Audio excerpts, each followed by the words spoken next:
Hey guys, your bear boy host Hito, ready to start off the Retrogade. Let's see if this is the correct box. I always get these wrong. Oh, yeah, we go. Hey guys, your bear boy host Hito, ready for the Retrogade today. Today we are talking LGBT representation, and this is year 3 on the conversation. And I always want to bring up the voice of all of our LGBT representation. So we have 3 lovely guests with us today to talk it all over the video game media. So we're going to start with our first guest today. Let me just make sure their microphones are on. There we go. That one's on. All right. So for our first guest, we have La Draws. Hello, hello. All right, La Draws. Introduce yourself to the peeps. Hi, I'm LA Draws or La Draws. All are good and valid because everybody says it different, including me. I am a variety streamer and an artist, and I have been streaming since 2020. Yeah, I'm a COVID baby streamer. Kaboom. Have a quick look out to see what's going on. Oh, you got that.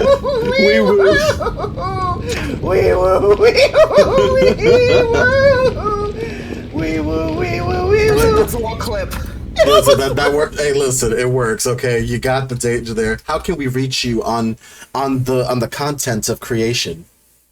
I have a Twitter. My Twitch is probably the quickest way. My contact links are there. And you can find all my contacts, including my link tree on my website, ladraws.com. Awesome. We ready for our next guest to join the call? Our next guest is the Antichristy of New York Snark Exchange. Kaboom. Hello, sinners. How y'all doing? I am tired. It is a long week, Lemon, and I know it's only Tuesday. It's only Tuesday. So, introduce yourself to the peeps. I am the den mother of the shit posters known as the New York Snark Exchange. We are a group of tri-state area. What tri-state area? Take a guess. A stream team. We got this game for about too many years. Just too many fucking years. We get cursed, right? Yeah, of course. This is 18 plus. I'm glad I'm the one who said the first F-bomb. Shout outs to me. We're a variety stream team out of the New York City greater area. I'm Jersey Strong myself, but we've been at this game for about 6 years now, 8 years. I've literally lost count because we've jumped platforms, which, hey, don't do that. We're primarily a fundraising team. We're in the middle of our Trans Lifeline charity we're collabing with our pal Obsidian down in DC, and we're currently over $1,100 this year, which, for considering the hell times we're living in, pretty good, not gonna lie. We for these days are dabbling in the popular fight game Street Fighter 6. I've been playing Diablo 4, which is a game that no one has any problems with because the company is great and has never been a member of a series of lawsuits. Definitely not one involving stealing breast milk recently, or various war crimes, or nothing like that. How dare you apply that?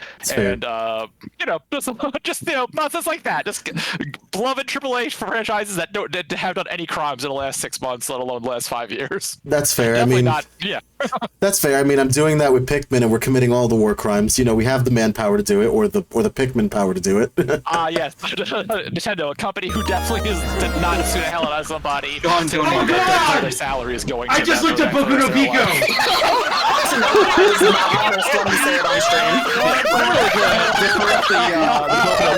From Extra Life. Sorry, from Jackbox. What the fuck is wrong with you people? This reminds me of when I was not. It is. You're gonna end up on a list. Just don't do it. Don't do it. Just don't do it. Don't do it. Yeah, it's a bad time. I think there's a legal copy of that DVD floating around, which if you buy that, you also should be on the list. Yeah, that's it. I guess finding me on socials, if you look down at the title, the New York Stock Exchange, that's where I do my streaming crimes. My actual crimes, I'm on Insta, Twitter, Blue Sky, all the platforms, I guess, at this point now. It's at the Anarchists. Blue Sky is at the Anarchisti. I managed to get that because I can't change my name on Twitter because it's owned by an asshole. That's fair. It's fair. I'm not wrong. How dare someone own that name? No, it's noted mama's boy and piece of shit Elon Musk prevented people from changing their usernames because Oh, right. verification on Twitter is non-existent and awful. Yeah. So I'm still stuck with my dead name handle since I've had since like 2011. I had the brain rot for a while. Let's put it that way. It's fair. All right, we're gonna introduce our final guest. Let's welcome the funny and comedic styles of Eppolite. Hi, Hito. It's so good to be here. It's oh my gosh, dude. We've been talking about doing this forever. I feel honored that you invited me on the show. I was looking forward to it. Yeah, it's great to be here. Thank you so much. I've always wanted you on an episode. I said it many times. Like, we have to have Eppolite on an episode. We need to. Okay. Definitely. Yes, I don't really stream. I haven't streamed in like about 2 months or so. I don't know if I'm continuing or not. I've just pretty much been playing it by ear. I've been doing a lot more shows and open mics around the tri-state area in Jersey, Delaware, Pennsylvania, Maryland. So it's kind of been taking a lot of time, but yeah, it's wonderful to be here. You can follow me on at Eppolite or Eppolite Laval for most socials. So good times. Hey, no problem. Listen, at the end of the day, you're still a content creator at the end of the day. Even if it may not be recorded most of the time, it's still content, and you're still making everyone laugh at the end of the day. Definitely. But yeah, let's see a random Epo clip, shall we? We're gonna pull out one of the random ones. It just happens all the time. I have no control over it. It could be a chair flip. It could be just a random thing. Let's go for it. Titty shot, nice. Titty shot. Is that the 8? Yes. The best is Final Fantasy. Damn it. That's my hot take. Listen.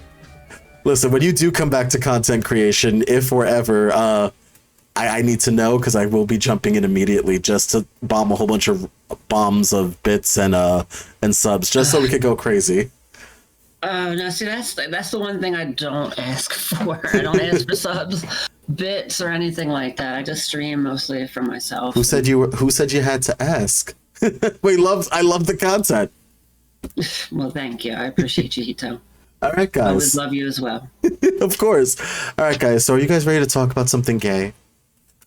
I mean, We were doing that. yeah, This whole thing has been gay so far. stopped.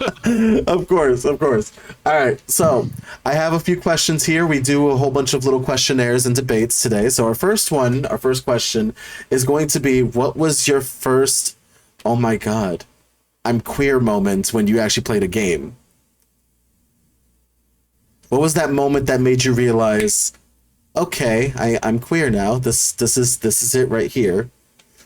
I'm some form of queer. I say queer because, it's kind of the umbrella term for everything in some cases, so that's where it goes.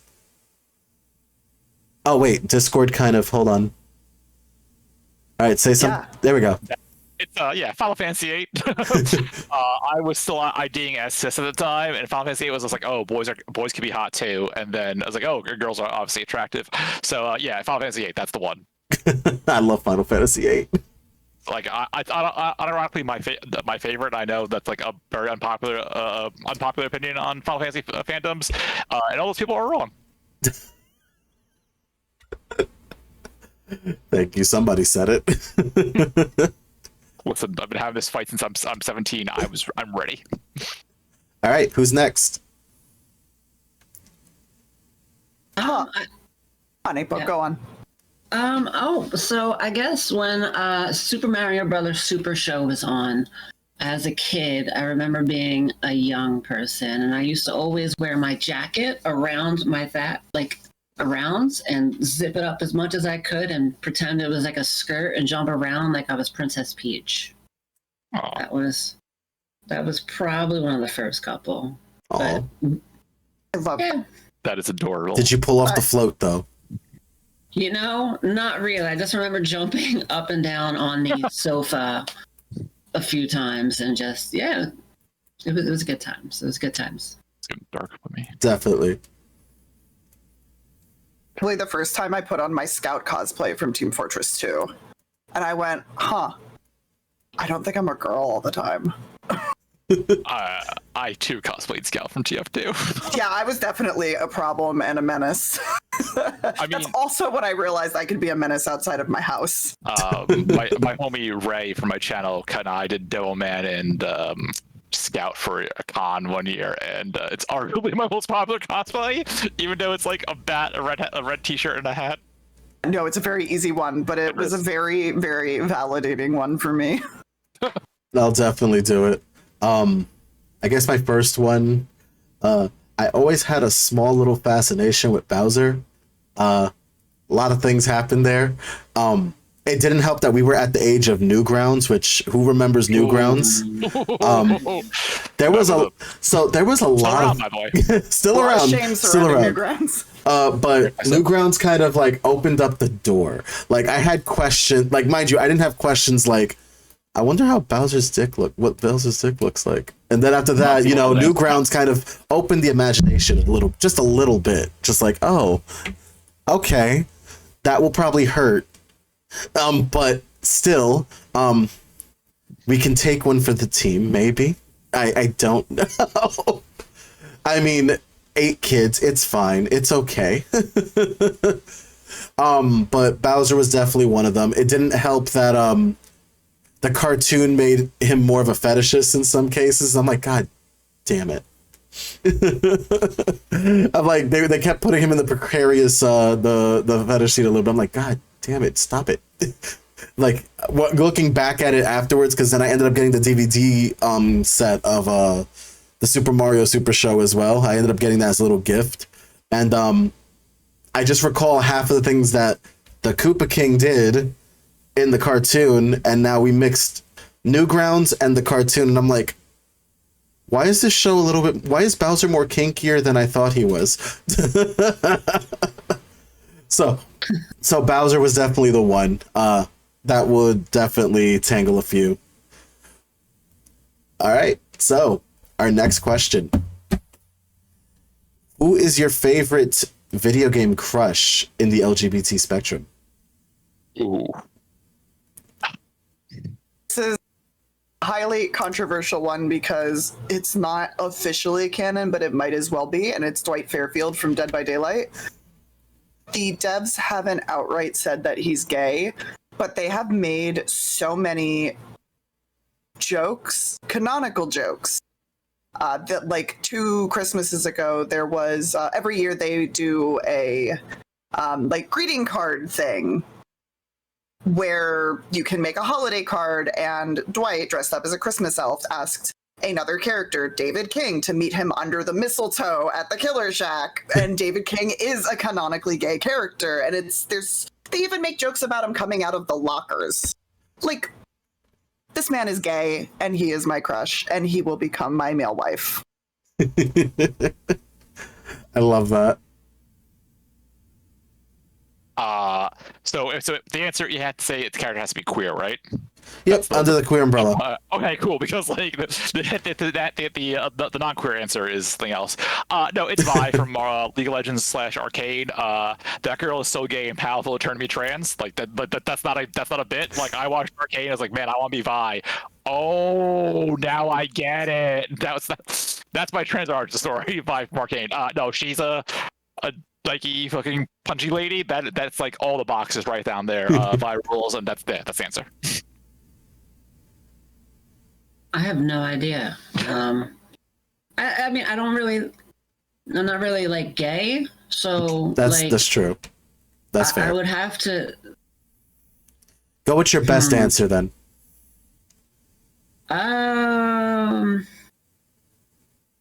mean, too weird. I don't know. I always liked Felicia from Demon Slayers. Or Survive, what is it? Dark Souls, yeah. Yeah. She was kind of cool. Wait, Dark Stalkers. Yes. Yeah, not Dark Souls. I was sitting here like... I was like Dark Souls. If we're doing the horny Dark Souls chat, looking for that one too. Yeah, there was 2. There was like Demons, what was it? Dark Stalkers. Yeah, and then Dark Stalkers was like the first one. I'll do it. Yeah. Also, Vampire Savior is in there somewhere, and like I'm not sure if that was a US release or Japanese Yeah, that release, was it. and I don't care enough about Dark Souls. I mean, God, I do care about Dark Souls.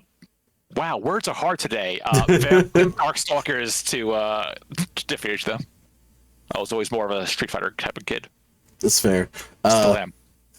One of my first ones was Ryu, but then along with that, and then Blanca and Zangief as well. I had a thing for big dudes. It's fine. I have a Bara complex. Okay, Zangief left little to the imagination, and E Honda was second to none on that one, so that was a good one. But my current crush I still have are between Asgore and Leomon. Asgore from Undertale, because he's giant goat daddy who can wear a lot of armor, but then when he's not wearing the armor, he's wearing like Hawaiian shirts, jeans, and he's watering a garden, and he's like a cinnamon roll, and he has the fluff to like enamor the cinnamon roll aesthetic, and I'm just like, I want to give him a hug, but I just want to shove my face between his chest and just I just want to shove my face between his chest with a moment where it's like the dark, like I have like a really dark day. I'm just like, goat daddy. So Asgore would be mine, but then also along with that, I kind of also count Leomon, but he's also anime and video games, but kind of one and the other. Crossover. He's a protector, so he's kind of like, listen, I protect my tamer with all of my might, even if it kills me, and usually it does. Leomon always dies, and I hate it. But he has the fallen hero arc, so that's kind of his fault. No one told him to have that air about him. It happens. But yeah, those were my LGBT. That's my LGBT crushes. True answer is Asgore though, because again, true video game. All right. Next question. Which characters do you identify with in video games? What is one character that you can identify with? Only one. There's okay. We can put it up to 2. Okay. I also have this answer on standby. Yeah, it's definitely Tracer from Overwatch, because she's a zipsy zoop little gay, and like that's like my online person. Like, listen, like Tracer should have been the one. Like Tracer got a raw deal in terms of, like, me and my transness, because like the minute Blizzard company again, who has done no crimes, definitely not sued by the entire state of California. Why would you say that?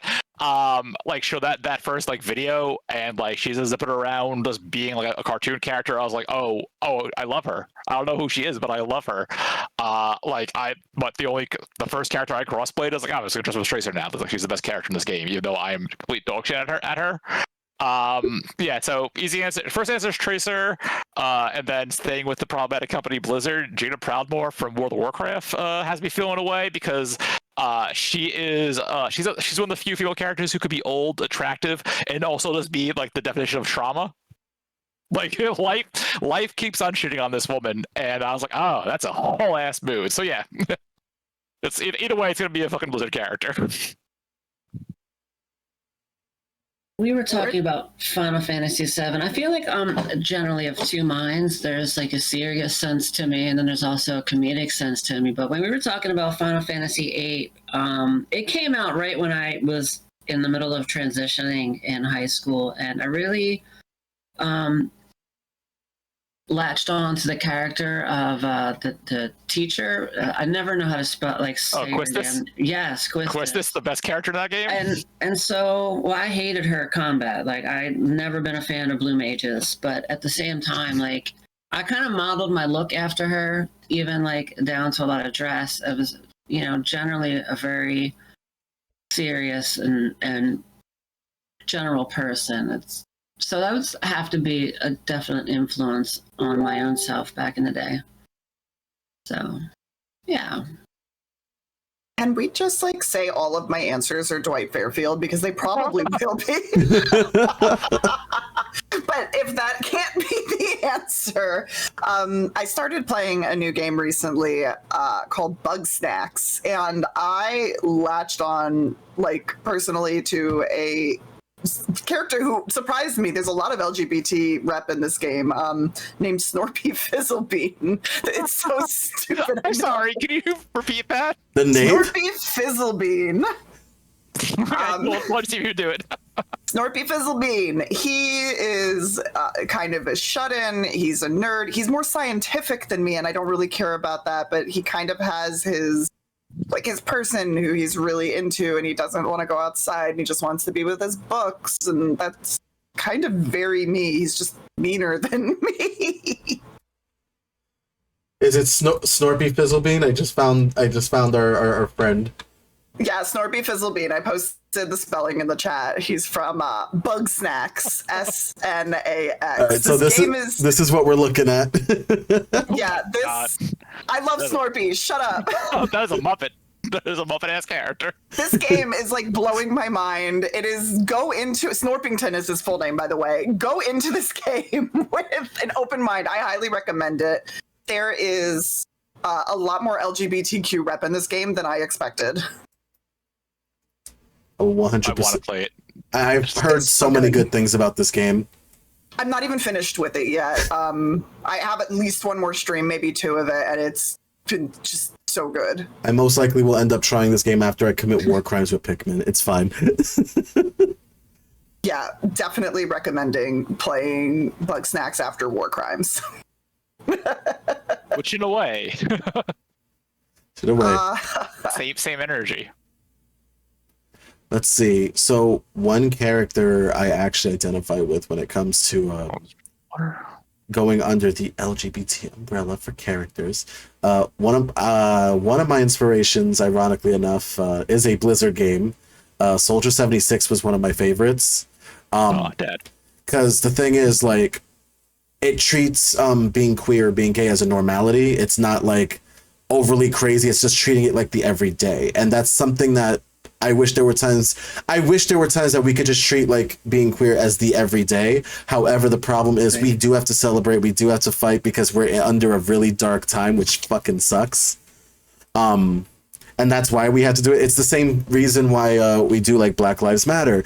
You know, we wish we could treat people of color with, we wish we had the world treat people of color with the same respect as everyone else, but people don't, and that's why there needs to be a fight. There has to be a movement. Same thing with queer culture. There has to be a movement. So we can't treat it like the everyday until the movement has actually passed on through and everyone's being treated equally. So with Soldier 76, he's a straight up soldier. He's a man of war. But being queer is not his identity. It's just part of who he is. It's not essentially like his character is just like, hi, I'm gay, and that's the personality. Like that's everything. Like, Yeah. trait, gay. That's it. That's done. It's like, no. Can we just like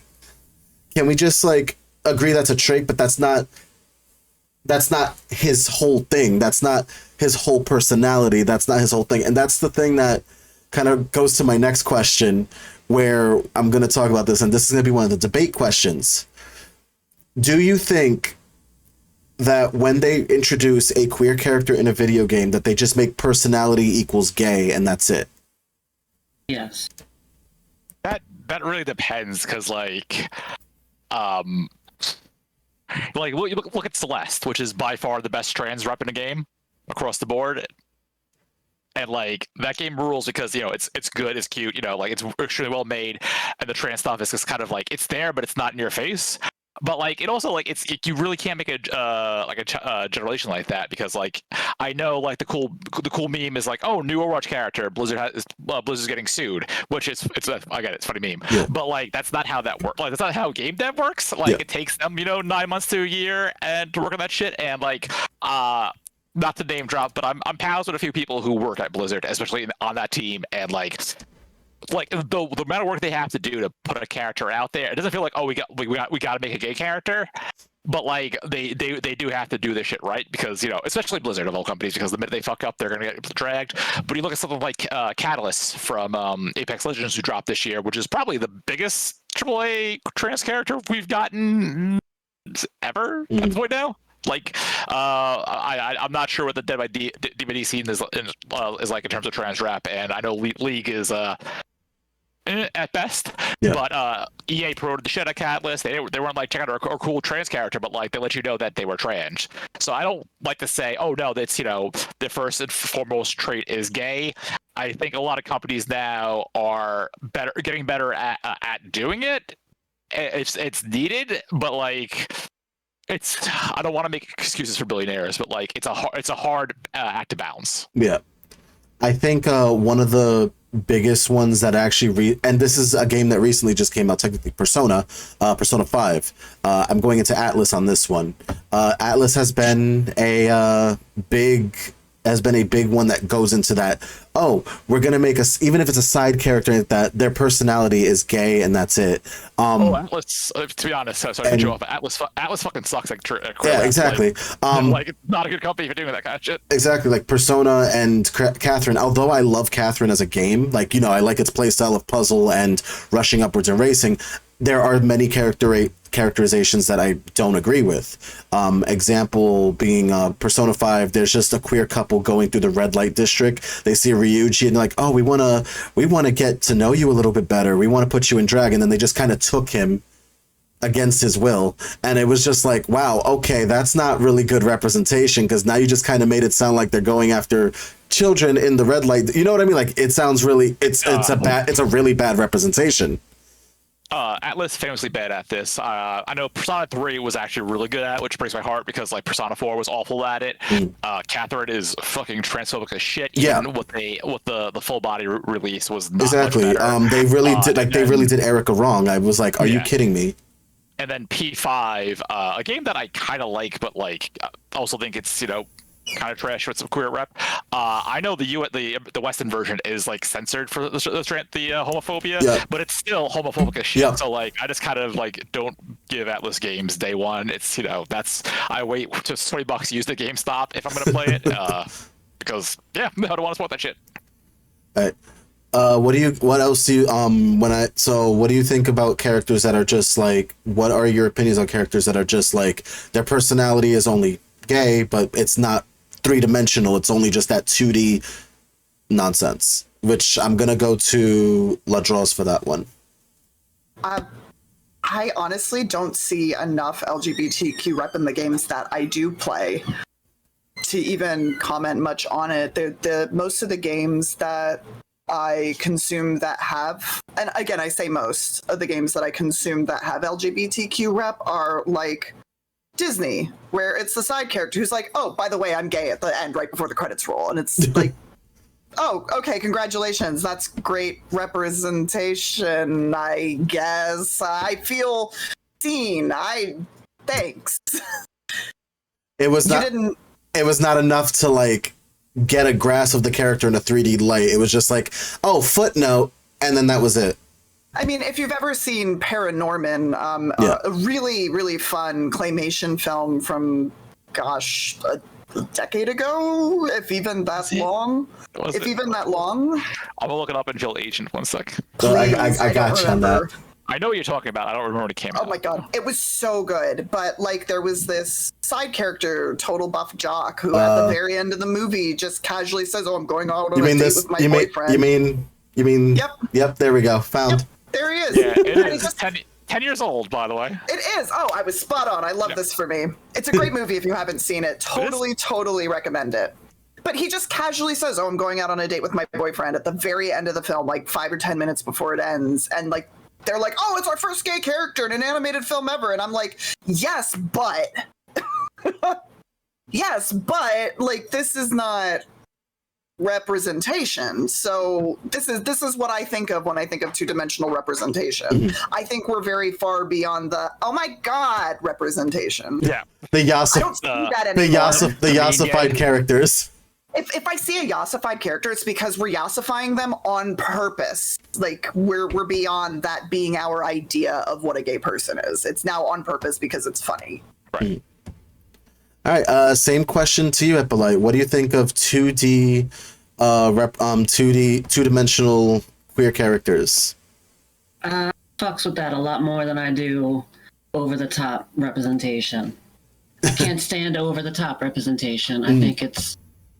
I gotta be honest, like, someone who lived as a stealth person for over 20 years, like, I just want to live my life. You know what I mean? And a lot of times people, I mean, I don't know, like it was a very small part of my life, whereas some people make it to be this over exaggerated thing. And I'm like, I don't know. I don't think that was indicative of a lot of my friends who I grew up with, transitioned with.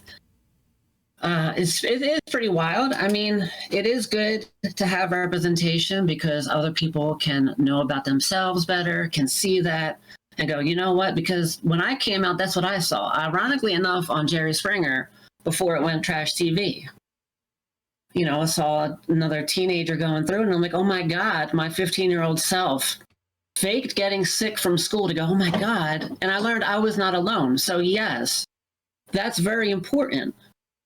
But also, you know what I mean? Like if you have these over exaggerated trans characters that make it their whole personality, then you're going to have other people go, oh my God, it got to be my whole personality too. Like, I just want to live my goddamn life. So, and I see that with a lot of gay characters and a lot of different representation. And I really don't fuck with that. Like, it's kind of like, you know, a lot of people just want to live their life. As you said earlier about, you know, we don't, you know, we shouldn't have to celebrate that, you know what I mean? Like Black Lives Matter stuff, but we have to for that reason. And I agree with that 100%. But at the end of the day too, you know what I mean? Like it is nice to just be like, hey, you know, we exist, we're here.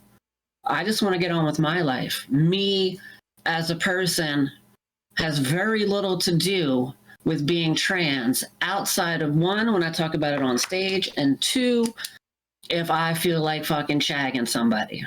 That's pretty much the end result of that for me. So a lot of times, like, it's going to be a hot take probably for some, but there's a whole mess of, you know, trans people that I saw on Twitter, a cesspool of a site.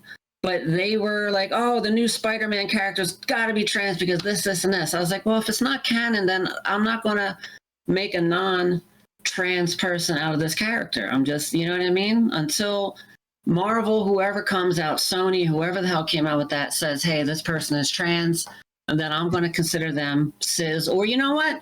In the back of my head, I could be like, you know what? Maybe they are trans, but they just want to live their goddamn life. And why, you know what I mean? It's a hot take, I guess, but no, that's why. Again, this is why I bring you guys here, because I want to hear all of your takes. I want to hear your voice in this situation, and that's beautiful. And that actually goes to my next question, which is forced representation. Because Eppolite brought up a really good point about people trying to non-canonically like force a thing onto it, like force a narrative on a character that's not necessarily for that character. You get what I'm saying, right? Mm-hmm. Like that's another debate. Like, do you like? That's the other debate that I wanted to go into, which was how do you feel about forced narration on a character? It doesn't suit the character. It's not for the character, but somebody's like pushing it, or devs are pushing it, or writers are pushing it. It's not there, but you notice it's kind of being a little bit forced. Cattle prod in hand and everything. Yeah, that feels like more of a boogeyman than an actual case, because I'm trying to think of like characters that are quote unquote forced to be gay in games, and like it doesn't really happen. No. I'm not saying my devs are writers, but I'm talking about like fandom.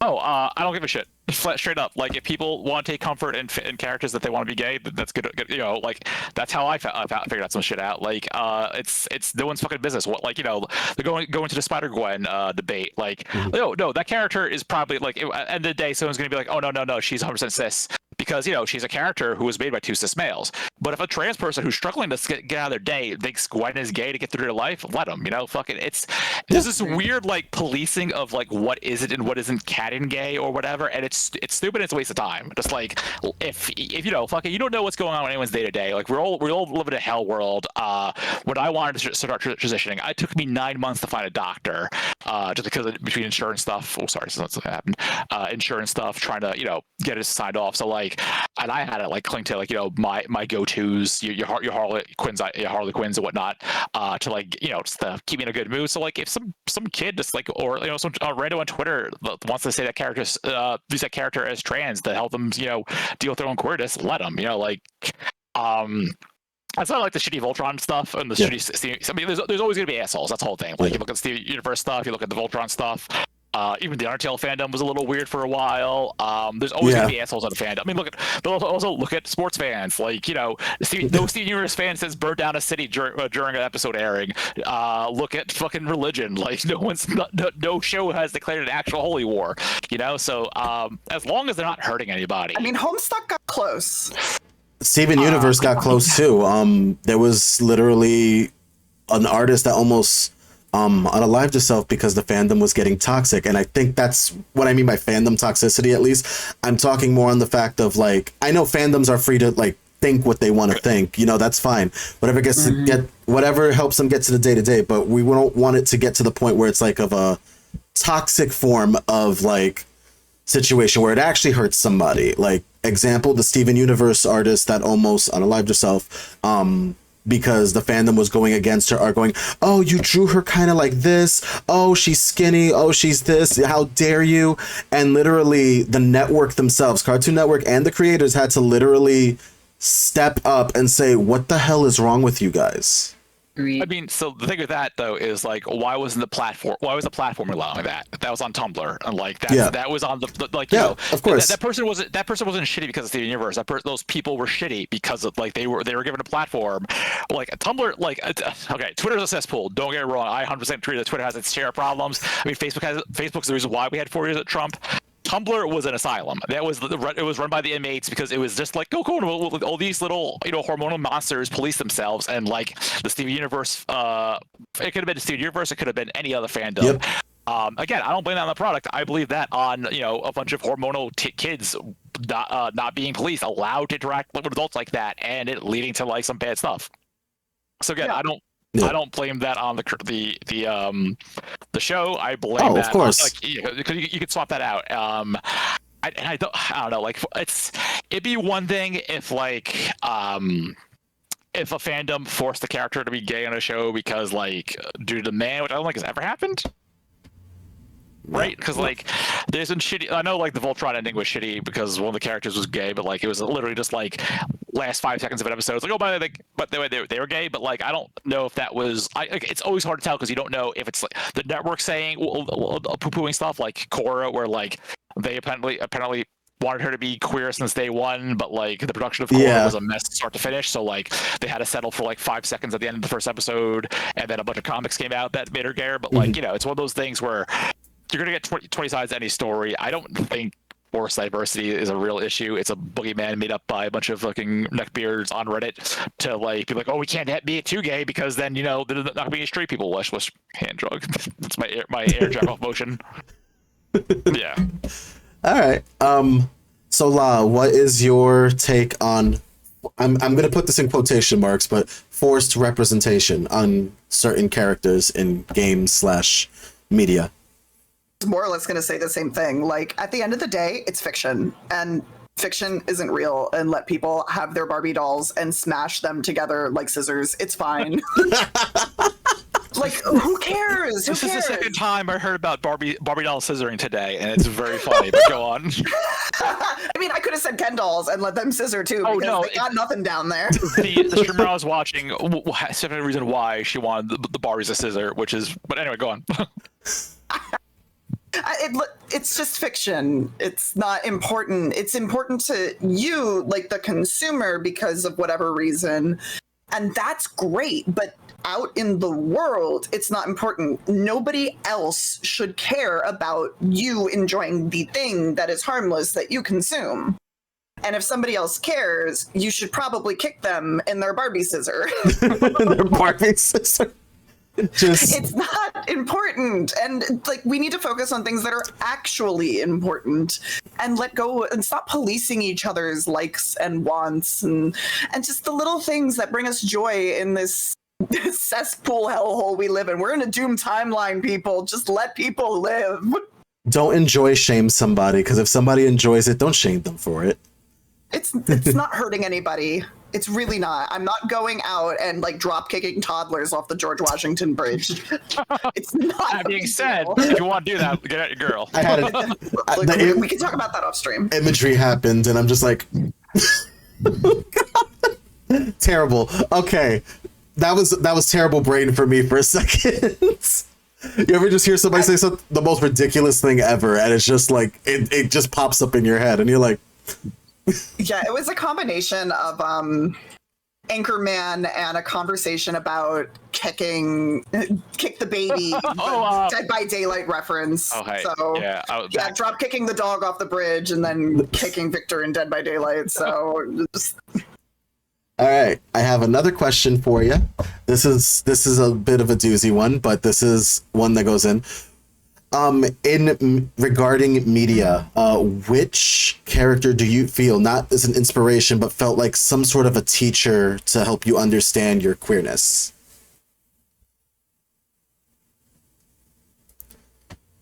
Like, you had your inspiration, but like, which one did you feel was like a teaching moment for you?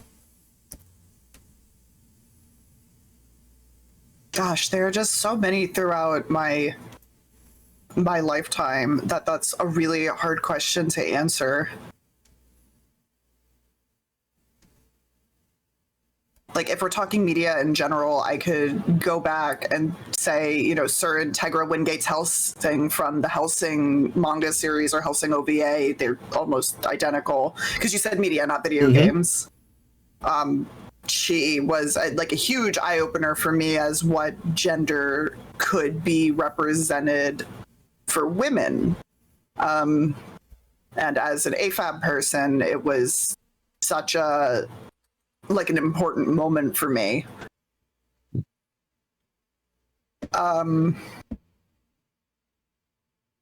It's such a hard question. She was the first one that came to mind.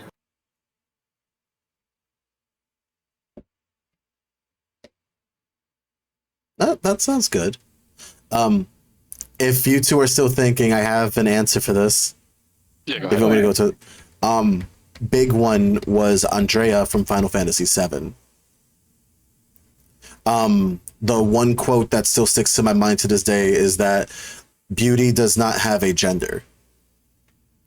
And if you remember and when they did the remake for Final Fantasy VII, when he says the quote, it literally like lights up because you just see Cloud going through the transformation of going from like his regular mercenary clothes to him being like really hot and very, very much in the goth Lolita dress, hair down here, just looking, again, beautiful. And it doesn't matter like what type of clothing he was wearing. At the end of the day, he still looked beautiful. Even if he was wearing feminine clothing, it was still kind of an eye-opener when it came to like gender and how much that we've like lived our lives through, like between, oh, that's what boys wear, that's what girls wear. And I'm like, no. Part of me actually wants to do a little drag every now and then on stream at some point, and I've always been a little nervous about that when I was younger, because I remember I used to get bullied a lot and beat up a lot for that, or even just saying something stupid like that, apparently stupid, quote unquote. I'm not actually saying it's stupid, but if I ever said something stupid like that, I'd get my ass whooped. But then seeing it again, kind of reminding me of it when I was playing Final Fantasy VII, the remake,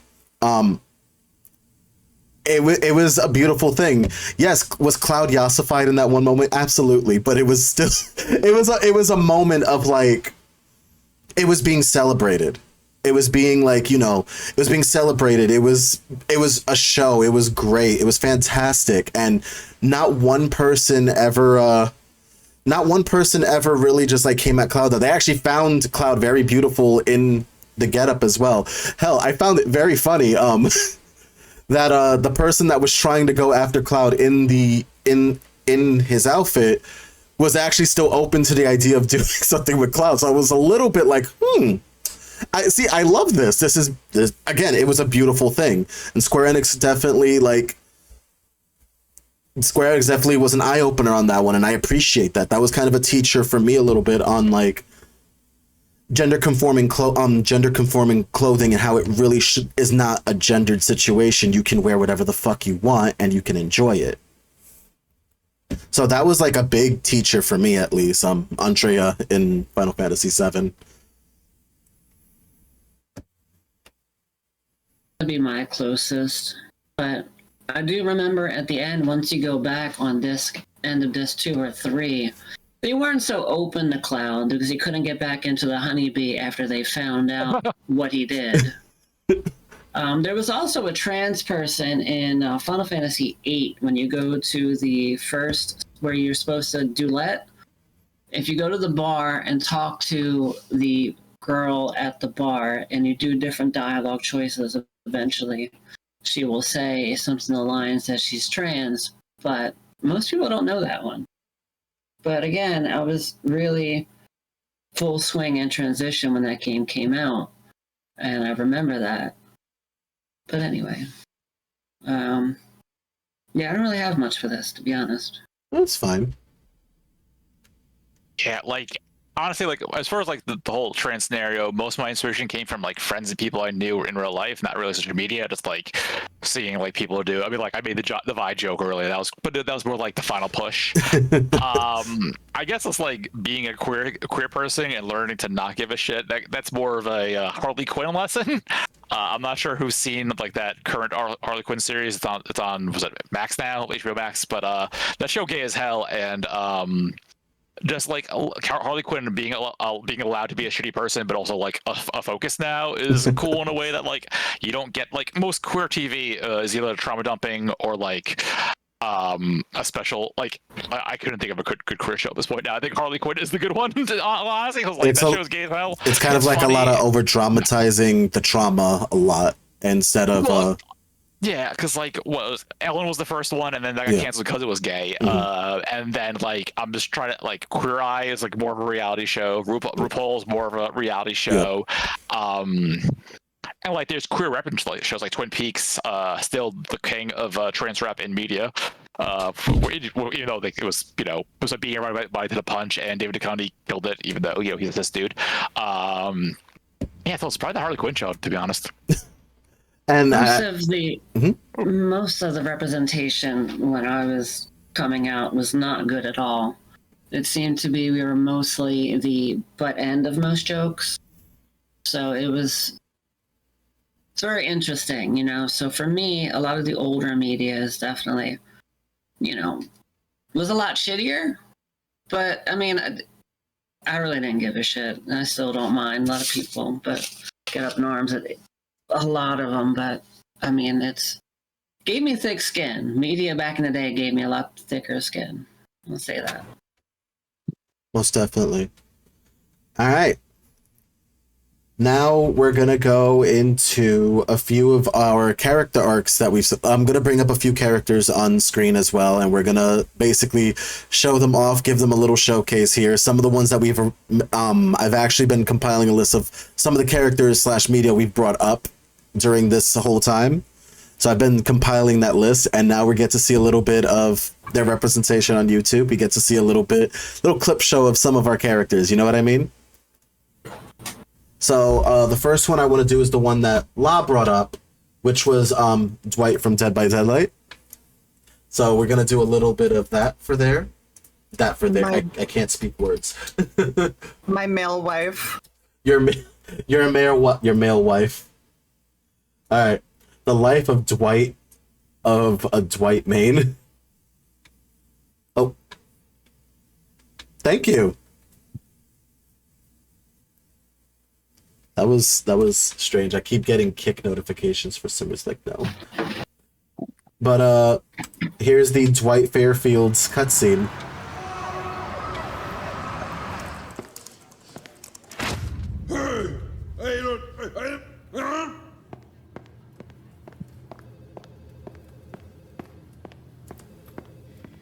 Refresh my Dead by Daylight. Does he always sound like that? He doesn't really have a voice or voice actor. This is just the observer kind of narrating the memory. But just look at this man. He's so gay. I don't care what anyone says. Not him.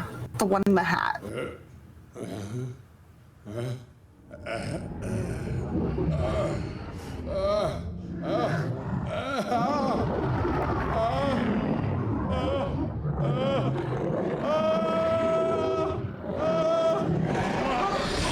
That's how most of my meetings go. Mine too. It's advertising for you. Yep. Who amongst us has not choked out with her coworkers? There's What Dwight. was that question? Just watching everything in the corner, like Gay gasp. the gasp. They know what they're doing. All right, next up is Vi. This was one of the characters you brought up, Christy. So I'm bringing up Vi. Okay, the question is, what are you bringing up? Let's see what we find. I always pick up like a random clip or something for Vi, I which do wonder if you're gonna get League proper or Arcane, which is honestly the better vibe. I was actually going to show off Vi and Caitlyn. But girls, Arcane was so good. Arcane was better than A-Right. It had to be. I honestly thought it was gonna be like that, whatever. But no, that show from ripped. There's a behind the scenes on YouTube. It's like a 5-part documentary series, and like it's crazy how much money Blizzard spent on that. I mean, Riot spent on that show, and like what they just did. And I was like, oh, okay, I guess that's what happened. You had infinite doll hairs. There's Vi doing the punchy shit again. It's that OG model, which male gazy as hell. She's so hot. She has also the envy gaze. It's that hair though. It's the everything, swoop. though. It's the swoop. It's the most love the swoop. We love the swoop here. Tracer kind of has a swoop, but not a full swoop. It's kind of like Oh. Well, what does Tracer have? I say, go into my shelf of shit. Yeah, Tracer's a little more spiky. yeah. It's a partial swoop, but I'm sure it's not gonna pick up. But yeah, she got. Oh, you can see it kind of. Yeah, she got some spike going on. My sweet, sweet gay daughter, Tracer. Love that girl. That was Vi. Sadly, ACAB, even though that's Caitlyn. And that was Vi. Next up from Epaulette's list is Quistis. We get to see the beauty of Quistis. If I'm spelling this right, because if I'm not, then I'm gonna get punched in the face. No, I can never say her name, so it's quite all right. We got her introduction. Here we go. Oh, Squall and Quistis rare scene. She's also so hot. It's every fetish in one character design. That's my Quistis relationship. Girl has glasses, boots, and whips, and just everything. It's everything. Yeah. This check mark. It's like a reverse red flag. It's a green flag. Yeah, I definitely used to try and wear my hair just like hers. Wait, so you would have like the ponytail like clipped in the back ish type thing? Yeah, with a long front part. Actually, no, I also used to always love Dr. Blight from Captain Planet. I would still wear my hair just like that. Ooh, okay. Covering I've one eye. not heard that name in a hot minute. Time. Especially now I kind of got my hair just like hers. You got an evil villain swoop going on. Don't you just love the PlayStation 1 graphics? They're so reminiscent. Honestly, I miss them. I have a weird nostalgia towards like PS1 like aesthetic. I've been watching a lot of people just trying to speedrun Resident Evil 1, and like Jill Valentine though, fantastic character. I love her, and it's like it's kind of like weird like 2D like 3D on 2D backgrounds. It's like, oh yeah, Definitely. that is the shit. And I guess I'll bring up my character, which would be Soldier 76. We'll just see a cinematic. Please let it be. There we go.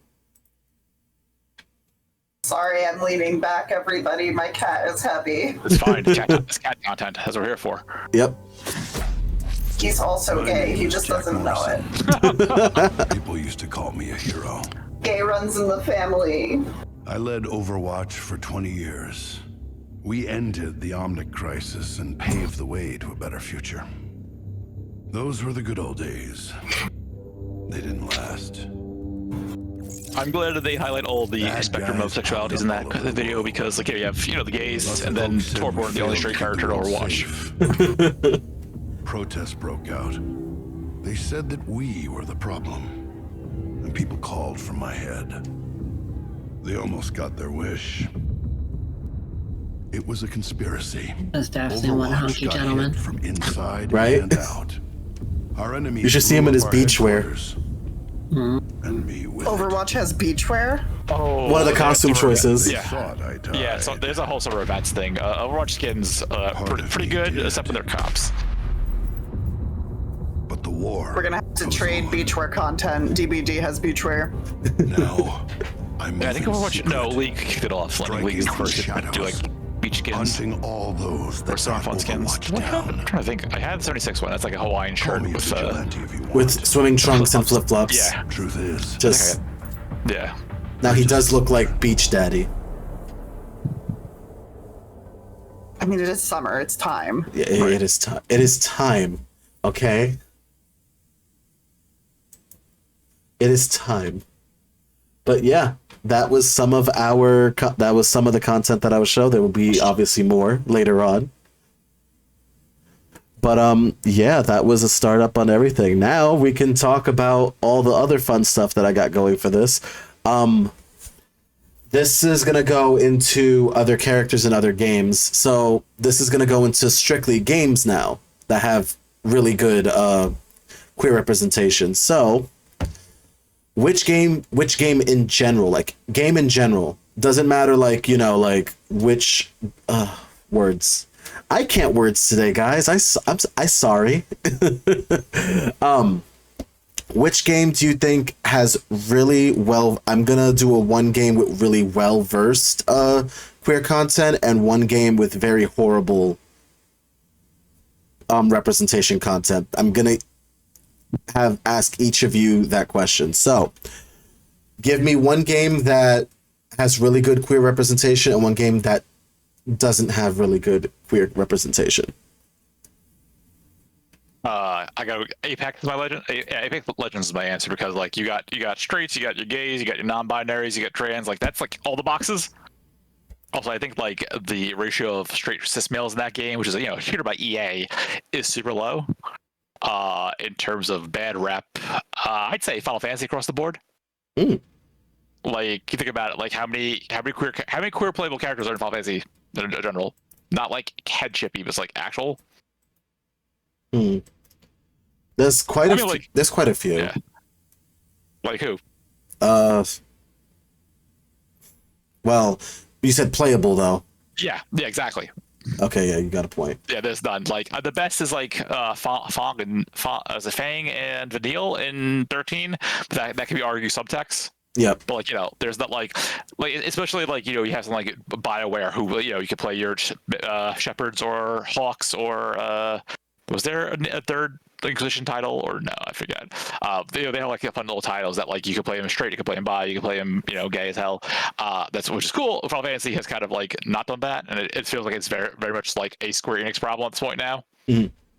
Which is got funny because like they also do like Life is Strange, which is A+ gay content. Yeah, Life is Strange is really one of those good games. Yeah, it goes like cringy bad gay to like some of the best damn writing I've seen in a game with True Colors. So yeah, Final Fantasy is my answer. I got my game. Oh, someone just said it. Go for it. I was gonna say all of the what was it? Not Dragon's Quest. What the hell am I talking Dragon about? Age. Dragon Age. They pretty much had some of the best representation of any game that I saw. Period. I mean, even Inquisition was great because they even had very positive trans representation, and one of the first few times that I saw very positive trans representation was from the Dragon Age, where Bull did not care that his lieutenant was trans, like at all, and treated him just the same as he would any of the Chargers, and I thought that was pretty remarkable. And you can get into different gay relationships from the first Dragon Age origin all the way through. It didn't really matter. If obviously some characters were only interested in X or Y, and some didn't give a shit about anybody they had really good representation, period. I would have to say the worst though, I would have to go back into Final Fight, Capcom's Final Fight, to where they had two characters, you could beat up, and as soon as they moved Final Fight to the States, they're like, oh, you can't beat up women here. oh, we'll just make them trans. That's okay. So they pretty much changed Poison and Roxy's gender to something, you know what I mean, to be, pre-op trans women. And so it was okay to beat the shit out of them. But, in some ways, though, I got to be honest, it made me feel a lot better for the mad, gear gang, because think about it. How badass is your gang got to be that you got, like, you know what? We're taking over the whole city and we got some trans women to do. We don't give a fuck. We killing you. You know what I mean? Like, how awesome is that? To be like, you know what? Yeah, we got trans people in our crew. What's up? And they took over the whole fucking city. So, yeah, I mean, in some ways, but yeah, I feel like Capcom's response was pretty shitty. Oh no, we can't beat up on women. I will make them trans. That'd be great. How Americans might even put more quarters in the damn machine. Yeah, let's face it, in Double Dragon, you can still beat the shit out of Linda. So, just that makes no sense. Well, I think that was Tato. No, I'm talking about like lashing Linda from Double Dragon. I think that was Tecmo, maybe? I'm bugging. Yeah. Poison is a problematic fave, but you're not exactly wrong about her origins in the Final Fight. All right. La. So for me, it's not about, and I don't mean this disrespectfully, but it's not about quality. It's not about quantity. It's about quality. One of the best games with representation I've ever played is a visual novel called If Found. It follows the story of a young woman in Ireland who's trans, like trying to find herself and be accepted and loved by her family, and it's just really beautiful, and it has a lot of like dreamlike qualities to it because it's got a lot of sci-fi elements, a lot of her imagination. Her antagonist is a black hole because she doesn't quite know how to be accepted or found, and it was just a really, really beautiful trans story. I would recommend it to anybody. And my hot take for worst game of queer representation is Dream Daddy. Ooh. I'm sorry, half of those men are married. Ooh, hot take. They are stereotypes for the most part. So if we want to go back to the conversation earlier with the Yassified, yes. Game Grumps did that. I had fun. I love the game. I replay it all the time, but the representation is garbage. If we're talking about representation that we want to see out in the world, that isn't just haha comedy funny. This isn't good representation. This isn't how I want to see my community represented out in the world. It's bad representation. I wonder if I actually I own it. I don't think I actually played it. Oh, it's fun as hell. Play it, please. It's a fun game. It's on my Steam library. I think I got it on one of those like Pride bundles from like Humble. But yeah, I didn't actually play it. I never like a friend of mine said it was really good, and he's straighter than a 2x4. So like that's how I knew. It's super fun. It's super fun. It's really cute. It's quality, but like not the best. The art is fantastic. It's hilarious. It is garbage representation. Is it? Have you played Boyfriend Dungeon? I haven't played Boyfriend Dungeon. I feel it's like on my Boyfriend list. Dungeon is Dream Daddy done right. Ooh, it's on my list. Quack Quark in the chat actually recommended it to me. Is it bad that, technically speaking, that bad representation actually equates to some of the bad apples in the community at some point? Because I gotta tell you, and I gotta remember this at this point, I got a stupid story. When I was not 30, I can't tell you how many times that, dating sites and all that other stuff goes into play. You know how this goes. I can't tell you how many times that we've had someone in the Dream Daddy type body that they were in, doing a lot of DL, and essentially they were married and trying not to get caught, but they would hit on you and then they would try to meet up with you. So technically speaking, they kind of represented it, but at the same time they represented the negative light of things. And it was like, they're not wrong. This technically happens. It does happen in the community. We've seen this, but it's not something we should have shared in the light like crazy. It's so my problem with Dream Daddy isn't that Game Grumps made it. It isn't that people play it and they think it's funny. It's that it is thought of as the queer game. Ooh, yeah. That's my problem with it. It's not the queer game. Dragon Age has way better representation. I have my problems with Blizzard, but Overwatch has better queer representation. Like there's so many small independent games like If Found or something at the Hot Springs. Oh, I don't remember the name. I have it on the tip of my tongue. Oh, Hot Springs. One Night Hot Springs. There we Very go. tiny independent game. Very tiny. But much better representation created by queer people for queer people. And Dream Daddy is, because the Game Grumps made it, is popular and therefore thought of as the queer representation because it's a gay dating visual novel game. That's my problem with it. It's the go-to queer rep. It shouldn't be. It's bad rep. Yeah, most Fun. definitely. Oh, it's so fun. This is my RuPaul's Drag Race, America's Next Top Model hot mess video game. the reality TV show of video games. Yeah, this is RuPaul's Drag Race, of video games. This is a gay video game for straight people. It's drag for straight people. That's what Dream Daddy is. If I may, I am not defending the content of that game because I have not played it. But it's worth noting that Aaron Hansen has since come out as bisexual. That's exciting. Yeah, he is. He came out. It's amazing. He came out on stream. When we saw that video on the stream on one of their Power Hour things, because he let Danny take his phone. He's like, "I'm gonna tell your mom you're bi," and he's like, what? He's like, yeah, no, it'll be fine. And then his mom's like, oh, that's good for you. And then Dan's like, I'm going to tell you that you love being plowed. And he's like, don't do that. And he just texts that. And she's like, I didn't need that detail. Why would you tell you this? Funny. The context is important. I'm really glad you said it. Yeah. That being said, one, queer people can make really bad queer content. Oh, yeah.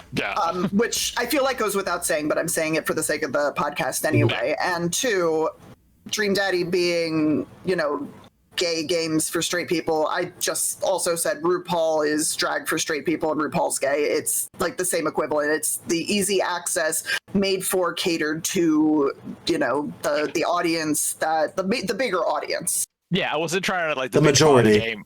Kind of point out, oh, actually, Aaron's one of us, kind of, sort of. Oh no, and that's totally fine. Like, also, those dudes definitely kiss. I'm not doing it I'm a fan of their stuff, and I'm not trying to be like, oh shit. I was like, no, no, it's totally fine. It's a double-edged sword because on the other hand, Dream Daddy made and RuPaul's Drag Race made it more accessible, brought it more into the mainstream. Therefore, we can have more things. Just like what's his face from Paranorman having his 2-second cameo as a gay character. It has its problems, but it made steps for us to have more things. So it's a double-edged sword. I say it as criticism, but not without its positive nature that comes with it.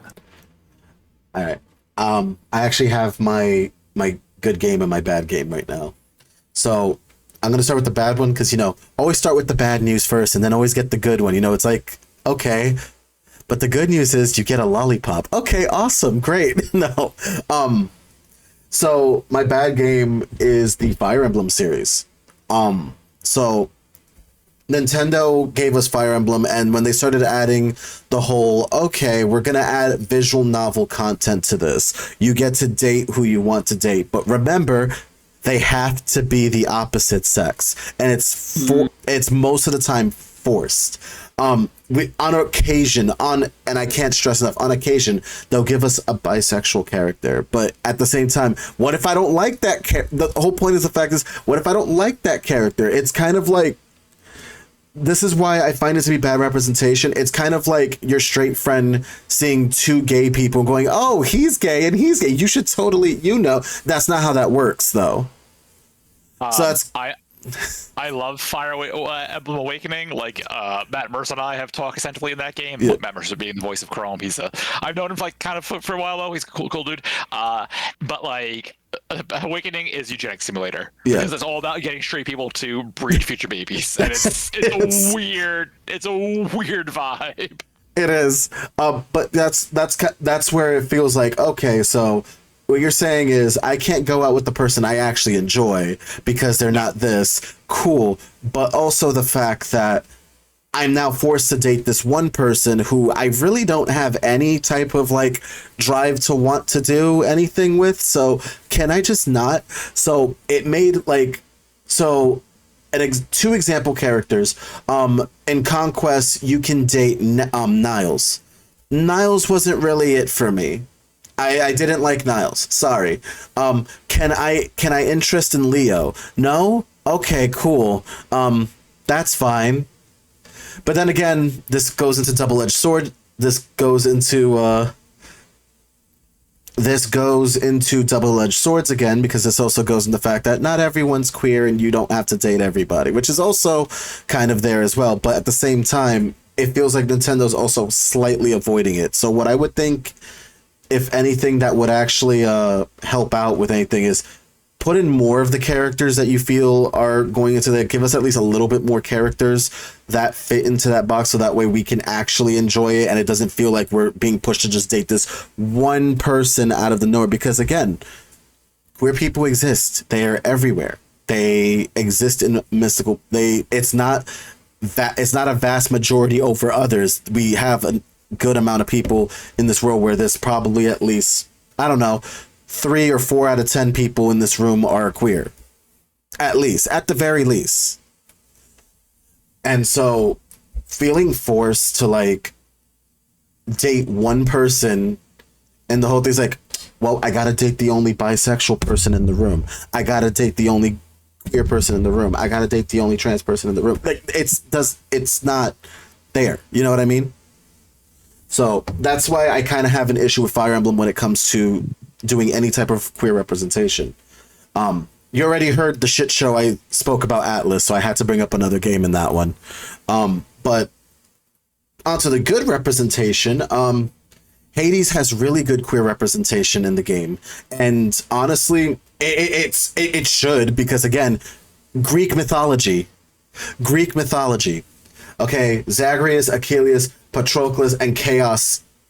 I love Chaos for being a really cool non-binary representation. It is amazing.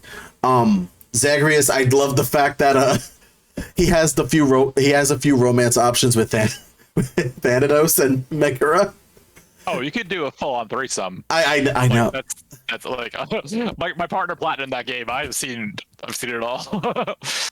And then he also flirts with Achilles every now and then. But again, like I love how it's normal. Again, this goes back to how I feel about treating the game as a normality, treating the people in the game as a normality. In my fantasy, I would love to see the queer representation being treated as a normalcy.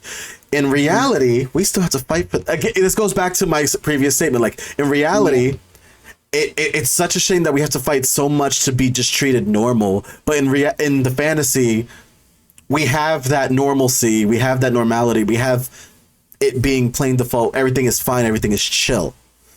And that's kind of the thing that goes into this. I love me the hell out of Hades. I put in so many hours in that game. At one point, I do want to stream it because, you know, I had so much joy playing that game, and I felt honestly seen because I'm bisexual. I feel seen in that game. There's literally 3 characters that represent the bisexuality in the game, and it's beautiful. Same thing with a few of the other characters as well. And yeah, I have a friend who is non-binary, and they literally enjoyed the game too. They enjoyed Chaos very much so. So honestly, like Hades, it's a not so serious game. I love it so much. It's a not so serious game, but because it's not so serious and it has all of the queer representation and it's treated with normality, that's why that's honestly where I think it got all the accolades it got during the Game Awards. That's where you see all of that representation, really solid mechanical gameplay, and even more so on that normality to every character, and it's treated with so much respect. And you gotta love. And if you love Greek mythology, which I love my mythology altogether, highly recommend playing Hades. It's a roguelike, so you'll definitely have a good time just dying over and over and over again till you get the good stuff you want.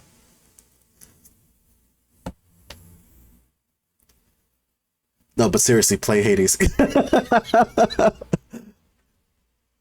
If you haven't, just play it. I'll It's a gift great it. game, I'll and gift it's it. stunning. If any of you don't have it, I'll gift it to you. That's how serious I am. Play it. I owned it on 3 platforms: Steam, Switch, and PS5. Yeah. That doesn't seem like my kind of game, to be honest. I don't like, stuff like that. I haven't played Celeste either. Does not seem like. Oh, a game I would Celeste is. enjoy. Yeah, Celeste. Oh, Celeste has some good accessibility Oh, options, though. the game- You can make Celeste The way easier. gameplay of dying over and over again to get to a certain spot. Yeah, I gotcha. Yeah, that's not. Call those Soulsborns. I hate those games. It's, Game Daddy. it's the running gag. Are you a comfy trans? Are you a Soulsborne trans? Are you a full-out New Vegas trans? And I am firm in that Soulsborne trans nonsense. No idea what you just said. Okay, that's Comfy trans. Do you like Animal Crossing?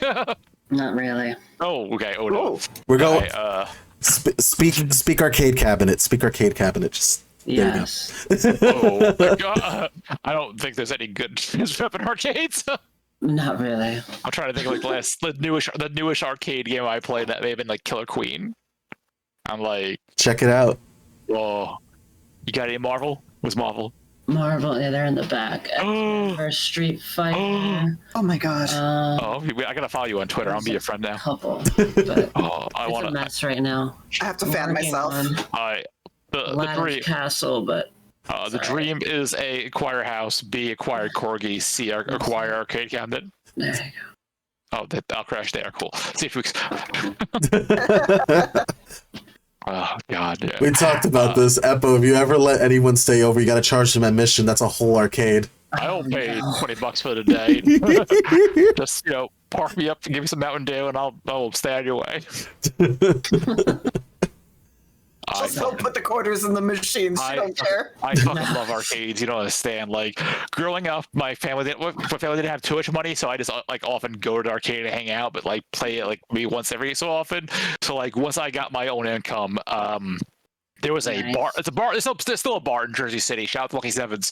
But they used to have like one of those emulator arcade cabinets that had like 5,000 games on there, and like after work, I'd go out to Jersey with a bunch of my pals and just spend hours drinking shitty beer and playing like fucking Sailor Moon beat 'em ups, all them damn Marvel games, and like that was fun. And now that like I'm an adult with slightly less money, I could still go to like the barcades and throw down. So like or Mad MagFest down in DC, which has a giant free arcade that's 24 hours and smells awful, but like.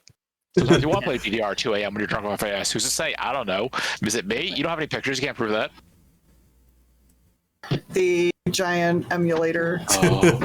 Nice. Oh, is that Pump It Up or? Yeah, It's Pump It Up. I have no idea what brand it is. We used to have it on a 96-inch screen TV, and one of the IT guys for an agency that we share the space with, it's their space, disassembled it, and I'm like, why would you do this to me? No. Why would you do this to me? I'm mad because the arcade had just stopped working, so they replaced it with a stage for live performance, and now it's just more tables, which is the correct option because, like, I hate to be that this girl, but like, I don't go to bars to hear music. I go to bars to drink and play video games. As you should. That's why we have OSNYC. Or Socialize. That's Stream NYC. I should have mentioned that earlier. I'm a mod there. I helped bring it back. Kind of buried the lead with that one.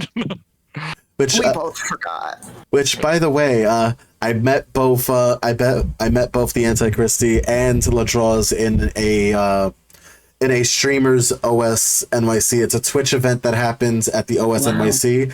It's a good place to network with a whole bunch of awesome content creators. And honestly, Eppo, if you ever have the time, and I get like something, because I usually tell these within 2 months beforehand, I'm definitely shooting you the invite to have a chance to have a good time. That'd be fun. If I can make it, I would definitely do it. They're very fun. My pal Ty found La at the bars. I was like, oh, my chem tattoo. I gotta find Christy. Christy, they have a my chem tattoo. Be friends now. Go. And I was like, okay, done. Let's see this. We're friends now. Ty actually saw the fake vampire teeth tattoo behind my ear, which was designed by Frank Airo, the rhythm guitarist from My Chem, who did flash sheets for his cousin's tattoo shop in New Jersey, which just opened up a few months ago, which was not the My Chem tattoos I have, which match Christie's My Chem tattoo with the same quote. All right, so now I have another question for you. Back to video games. We're going back to video games for a sec. Got it. All right, so with the development of indie games now releasing a whole bunch of new content and even more representation, what is your favorite indie game that had really good queer representation? I feel like I'm gonna get fired from the trans commune if I don't say Celeste. But it's not. It's Undertale, honestly. Yes, somebody said Undertale. Undertale's. I mean, like, it's debatable if there's actually queer rep in Undertale. There is Temmie, who I adore, and I sent Temmie to collage. I guess legally it's Celeste if we're talking queer rep, because like Life is Strange is AAA, and I'm trying to I know like Stardew has some rep and or mod support, but let me open up the old Steam catalog real quick. It actually has representation. You can date any of the guys or any of the girls. Okay. I think ambiguous representation because it's a first-person game with an unidentified first-person character. Oh no, Stardew is top bottom. Top bottom. No, I'm just one. How dare you? First off, how dare you? I'm looking at my Steam library. Legally, I have to say Celeste. I mean, I also bought that game 3 times, so like, I have to be that fan. Sorry. Yeah, you're all good. Yeah. I love that you said legally, I have to say. I'm just trying to think of like indie games that have good trans rep and like I played, but I'm sure there's more. Sorry to cut you off. My follow-up answer would have been I completely forgot the name. It's like a mecha visual novel. I think it's Heaven Will Be Mine. There is 0 gameplay and it is gay as shit and I love it. But yeah. Mine was already said, One Night Hot Springs. I generally don't play any indie games, so I don't really know of anything outside of like One Night Hot Springs. I didn't realize that you knew the game. I actually did a whole thing about it. I went through one stream and I actually put it on YouTube as well, where I talk about when I was transitioning, and I transitioned in the middle of high school. We went to my parents moved so I can transition into a new high school. And I had to take swimming in gym class. And that was probably the most stressed half a semester or whatever that I had to go through. And it had a lot of parallels to that game. So I talked about a lot of different feelings that I had with, that reminisce a lot of what that character was going through. And it's also a great game to just show what kind of what being trans in Japan was like, and some of it just changed and loosened up a little bit in some prefectures, I heard. But yeah, it's a great game if you want to kind of understand, again, it's more of like I'd say a visual novel type of thing than an actual game, but it definitely had a lot of good moments. So. Yeah, visual novels are definitely an easy reach for this because they just tell such beautiful, incredible queer stories. My favorite one is If Found, which I mentioned earlier. It's stunning. There's really no gameplay. But if we are allowed to pick, self-insert games like Stardew Valley, then Stardew Valley's it. I am obsessed. It's disgusting. I love that game so much. Funny enough, my partner was the one who got me into Stardew. I just got my Switch. I just beat Odyssey, and I didn't have that many games. So I had $20, and my partner's like, hey, I play Stardew. Do you want to give Stardew a try? And I'm like, what that? Tell me what Stardew is. And then I'm just like, he's explaining the whole thing. I'm like, so it's like Harvest Moon with dungeon crawling and monsters and queer representation. I can date the men. oh my god, this is better than Harvest Moon. Okay. And then my first choice was Shane, and I realized I have a problem because I'm just like, I can fix him. I can fix him. I can fix him. I can get him. We're the same. I felt like I fell for the I can fix him trap. You can't, but you can. I can fix him. I'm still convinced to this day I can fix him. So we kind of fixed him. He gave me a blue chicken, by the way, which is not a euphemism. Which It definitely sounds like one. But it definitely sounds like it was like, but it's not a euphemism, I promise. Yeah, but there's still beer cans all over the house. Yeah, he needs to clean the fucking beer cans off the floor, okay? Listen. But I really steering slightly away from queer rep, but still Stardew Valley is still kind of queer rep. What I really liked about Stardew Valley is it also touched on all sorts of stuff like mental health awareness and the subject of unaliving and like things that we are afraid to talk about or don't talk about or are stigmatized. And Stardew Valley just kind of like went in, and when I picked up the game, I was like, "Oh, farming sim! Oh no!" Right, because they market it as like, oh, it's like a next gen Harvest Moon. I'm like, oh, that sounds fun, and it's like unaliving or like big like soulless corporate jobs and corporate entities coming over to your town to like ruin jobs. It's like, oh wait, what? Like I'm just gentrification. Here to, like, you mean? Try to smooch goth girl and make sure my chickens are fed. What the hell? Yeah, it's a really good game that blew me out of the water for so many different reasons. I had a lot of oh no moments, including like the mayor and Marnie canoodling in a bush at like midnight before the mayor gasses the whole town because you burn in bed by 2. Can we just talk about the fact that you find his underwear in Marnie's room? Did you know you could put the underwear in the pot for the spring festival, the flower festival? Like you could contribute that as the food. Yeah. Just here you go. I have listen. I have. What are you serving? Scandal. Scandal. Correct. All right. So I have an indie game for you. I haven't played it though. I've been watching my friend Ribbon play it, and they have been like very much obsessed with this game when they are streaming it. It's called Get in the Car, Loser. It's just the title gets you started. It's just like Get in the Car, Loser. Sounds familiar. It's a lesbian road trip RPG, and it's the same person. Yeah. Yes. Okay. And it's a very. I could actually show you all the preview if y'all want to just have a look. Let me see something. All right, so here we go. Yes, to have a look, but it sounds familiar because of Mean Girls. Yeah, of course. No. I think the people who made a game I did play. Lady Killer in a Bind. Yeah, exactly. Christine Love, who is a delight. I hung out with them at a PAX East one year, and they are just real neat. That's why. Okay.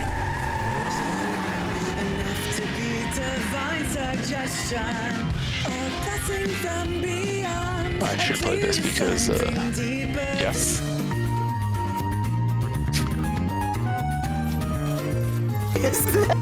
Yep.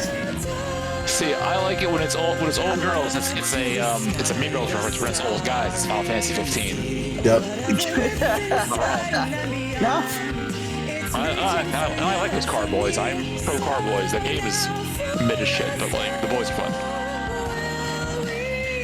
Be mid as shit and still fun as hell. Look at Van Helsing.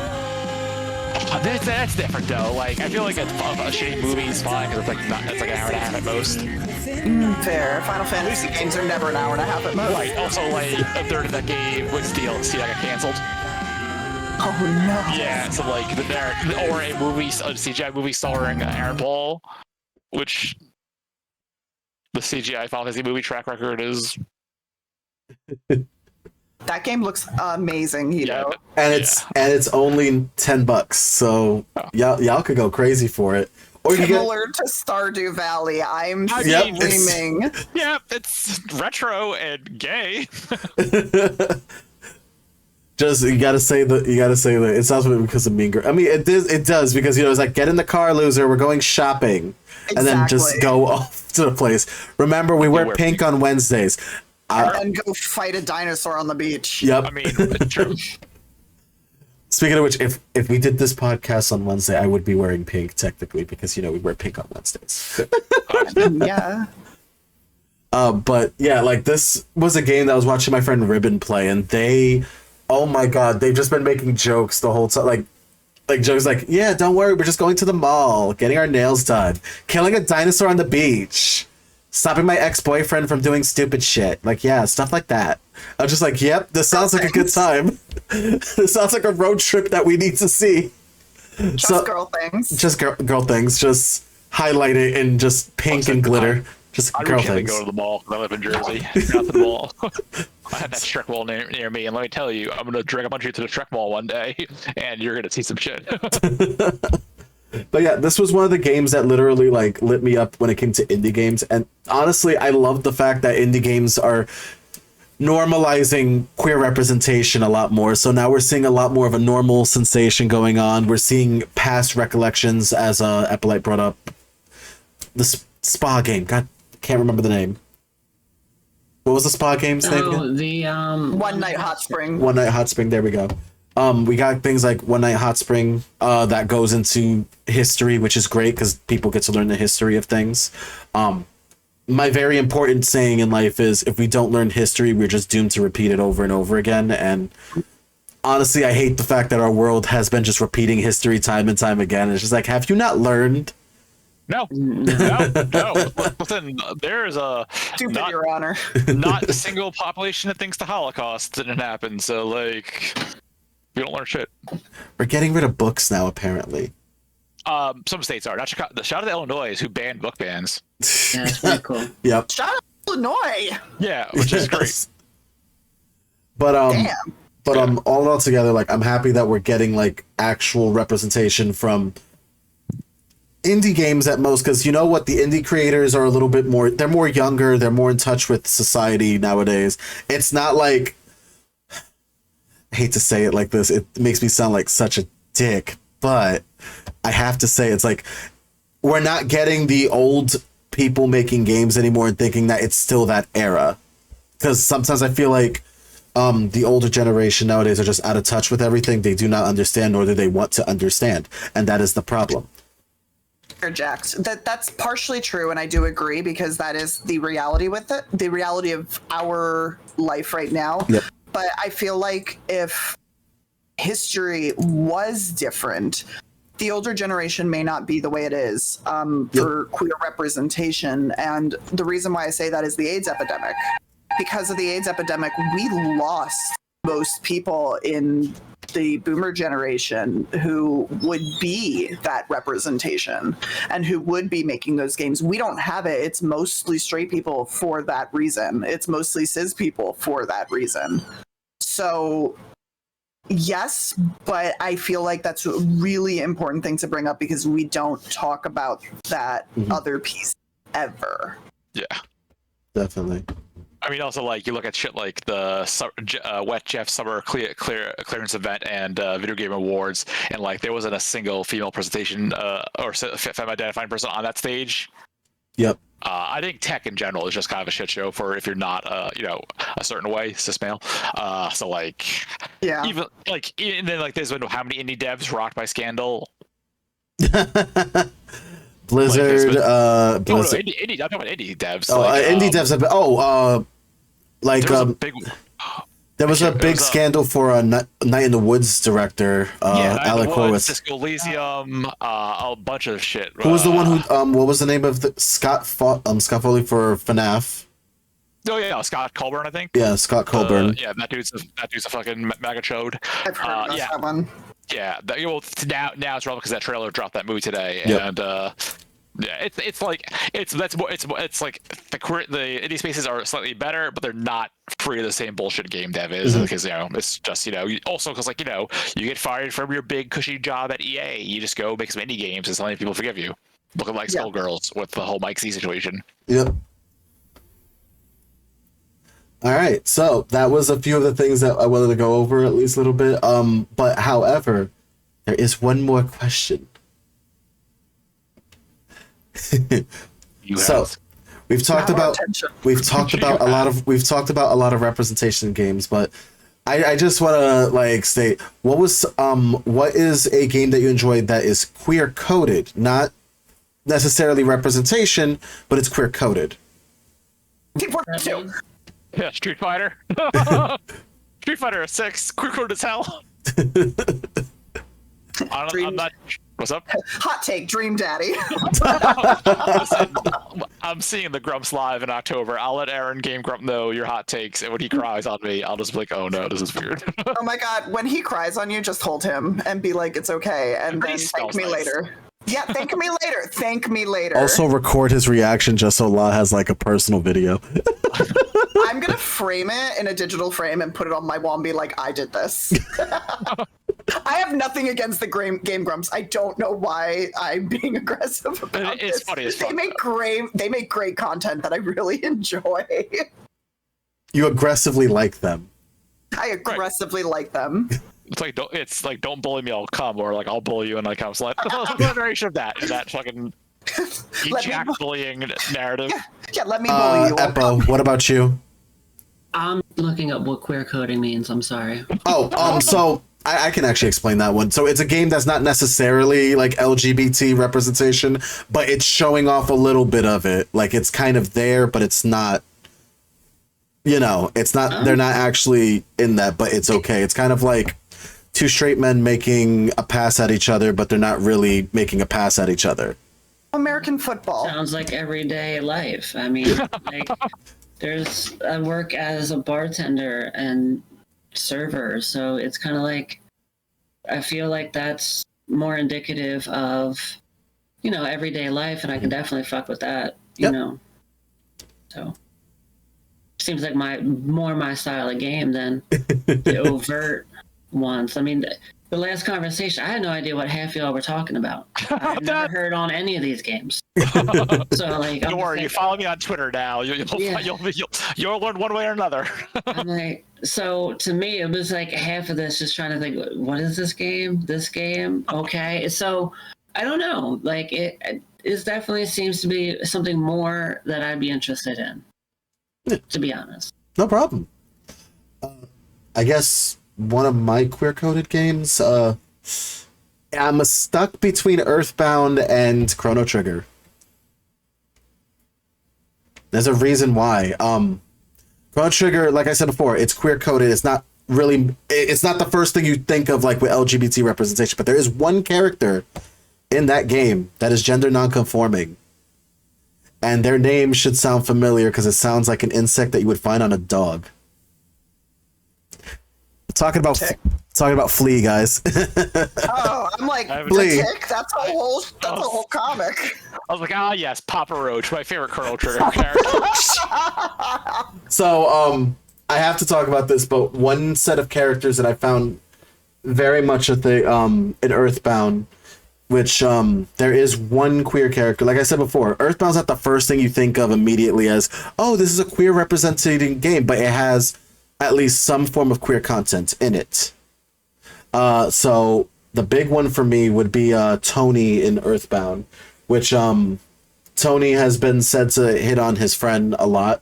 What you call it? He's has subtle attractions to his best friend Jeff. Apparent, like that's the whole thing, and even and it's been confirmed by Shigesato Itoi, who actually does the whole thing. So it's there as well. It's a beautiful thing to just see, like, oh, it's treated normally, and it's treated like, everyday life, as you put it, Ipo. And that's kind of a thing there. So, queer-coded is also okay when it comes down to it a little bit. That's kind of why I like Cyberpunk 2077. I mean, people made a big stink of it, so of course I'm going to want to play it. If trans people are like, ew, fuck this, I'm like, oh, I kind of want to. No, there is some extremely good rap in Cyberpunk 2077. And like they made a big deal out of it. I'm like, is this not the future you want? To where like you can have a fucking dangler between your legs and no one gives a fuck. Not your best friend, not any other character. They don't even mention it. That to me is like the epitome of what we as a people should be striving for. I feel like Cyberpunk 2077 is if conservatives, ultra conservatives, and ultra liberals both got what they want. I just wish the game worked at launch. Yeah. I mean, That's my issue with the game. Like, the game did not work for me for like 6 months, and like it works now on my PC, but I bought it for PS4. I'm like, oh, maybe it'll run better on my PS5. Brain genius move. It actually runs worse. I think that's what turned a lot of. I think that's the truth about like Cyberpunk 2077. No one hated the fact that the character was queer. They just hated the fact that the game wasn't freaking working the first day it came out, and people were waiting years. No, before the game even came out, they had the 1 or 2 ads that had like a trans person with a 12-inch. Yeah, there was a weird there was some valid controversy. You know, but at the same time, it's like that's pretty much all of the ads in that whole game were all fucking crazy like that. It was a very, sex kind of driven society that no one really gave a fuck. I mean, hell, one mission, this guy's dick implant was malfunctioning and burning the shit out of himself. Who among us? And so like Rest in pepperoni. Yeah, so it was. I thought it was a pretty wild game for that. But honestly, I just wish it worked. Yeah. One day. I was on PC. It sucked in some ways, but it still worked. I got it. Yeah, I think I got like day one because I was a smart person and demanded a physical copy of the PC edition, which was just the code. But like the first time you drove by the cops, the siren didn't stop for me for like an hour, and I was like, I can't play this game like this. It was like weird. I had weird audio issues. The actual like the race you had to do with a trans girl. That's a bartender. I actually never did that. No, so this is a submission. Yeah, it's like she has a cool little like trans flag on her thing. I finished second, got bumped by a car, drove my car into a river somehow, and that crashed the game file. So I haven't gone back to it since. Yeah. We listen. We could do speed and we could do rivers, but we can't do them together. That's it. I'm checking out. Just no. Listen, I like The Witcher a whole bunch. That game mostly works. Cyberpunk is a game I want to like, but like I need it to actually, be playable. I never bothered with Cyberpunk. I'm gonna stick to Slime Rancher and my lesbian queen Beatrix. So the reason why I do this specific topic every year is because every new year we get new games that come out that have queer representation or queer coding to it. And I kind of like to do this shout out of all these games and all of course, all of our wonderful queer content creators as well, because, y'all got a beautiful voice and y'all get to share it with everybody. And I kind of want to like keep drawing out these games and keep going. The reason why I wait over a year to put these episodes out is so that way we can reminisce on these games and people can actually look up these games and get these games going. And, the representation helps a lot, especially helps a lot of the queer community get into gaming a little bit. It's like, oh, I can see myself in that character, or, oh, I love this game. It calls out to me. I can relate to it, stuff like that. That's why I do this specific topic every year because, I wish I could have just said, I like men and women and not gotten beat up. And I get to play a game now where it's normal. And I'm like, the fantasy is the normality, but the reality is the fight itself. And it goes into that. So I like to have the reality where everyone's just like getting along. I like to have the fantasy that everyone's getting along. At least I like the idea of everyone's getting along regardless of someone's sexuality or their gender or how they identify as, period. Like, I wish we could have that. Ironically enough, and I hate to say it, it's a fantasy most of the time. It seems like a fantasy with what we go through now in reality, but in gaming, I can actually feel seen and just enjoy it, So that's kind of why I have this talk specifically every year. And I'm very happy you guys joined me for this podcast. So any final thoughts? Fuck cops, trans rights or human rights. Diablo 4 is a pretty cool game, but if you don't want to play, I understand completely. Watch my Twitch channel. How much money should I keep going? Keep going. Keep going. I'll let Lato news, not me talk. I will. I feel like that was directed at me. I had lot talk because you're to my virtual right, left. I don't know how cameras work. To be fair, she's on the top. She's on the top. Oh, you read my erotic friendship, huh? I think that this was really great. It was an engaging conversation. I like that everybody had different thoughts, and what I really like about this crew is that nobody felt upset about anybody else's opinions or hot takes, and I'm not talking about Dream Daddy. I just really enjoyed the conversation. Yeah. Shop local, shop small, shop independent. That's my other. That's it. It was a good time. I think, as to piggyback off of what she said, I think it's very important to have and be able to discuss and have different opinions in life, but be able to discuss them in a good way. And I think, we did have slightly different opinions on some things, but I think, as much as you opened some of my eyes in some ways, vice versa in some, and I think that is what you really want to have. And this was a perfect space for us to talk about queer representation in games, to have good conversation. It taught me a lot about different games that I never even thought of. And yeah, Hito, thank you so much for having me, and peace and love, everybody. Peace and love. Final thought from me, at least.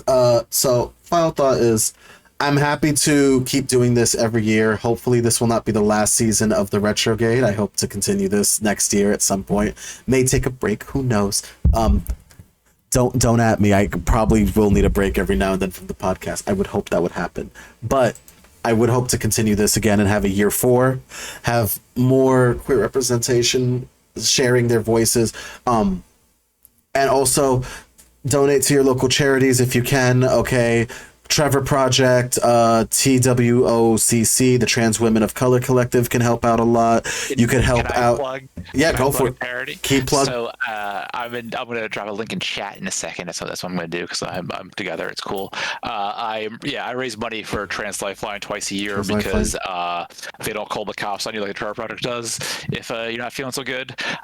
So that's why I give them money dollars. If you have the cash, I will pose a link in a hot second, because I like 20 passwords for some reason. Nice second now. Talk. You campaign. Here we go. Yeah. We blew past a goal because a bunch of weirdos with money came in, and I'm not used to doing well in charity, so that's cool. But don't weirdos with money actually help though? Yes. It's rare. It's rare with weirdos with money working in my favor. It's usually weirdos with money deciding I don't need a job anymore because they need a salary. But a bunch of weirdos with money and my friends came together and donated for Trans Life this year for the NY Stock Exchange Obsidia charity throwdown. If you ask me about the image I chose, you didn't see it. It's definitely not Harley Quinn about the tentacle fucked. I don't know why you would say that. That's very silly to assume that. But if we're plugging charities, New York City local, because we are mostly a New York City and tri-state area crew. I would like to plug Cal and Lord. They are an LGBTQ healthcare center here in the city that have been transforming the lives of many LGBTQ people here. And I have a few trans friends who have gone to them for hormones, and they've done, a lot of HIV testing and all sorts of stuff. If you have anything to give, if you're donating, consider them. They're a really fantastic organization. And of course, I plug Trevor's project, because you know what, the mental health of our youth and our LGBT youth really do need help.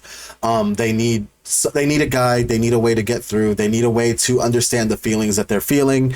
And honestly, I feel that if a lot of people had the Trevor Project even back then, they probably feel a lot more secure about themselves as much as they possibly could at that age when they would have needed it the most. So I 100% say do the Trevor Project. I remember when my partner was helping out the Trevor Project, and you know what, this one just sticks to my mind the most, because I think, if anything, it's always the mental part that's mostly the strongest when it comes to somebody in the LGBT, aside from their physical bodies. Because again, people called us confused. People say that we're questioning ourselves. People are doing that. And these are words that you use to describe someone's mental state.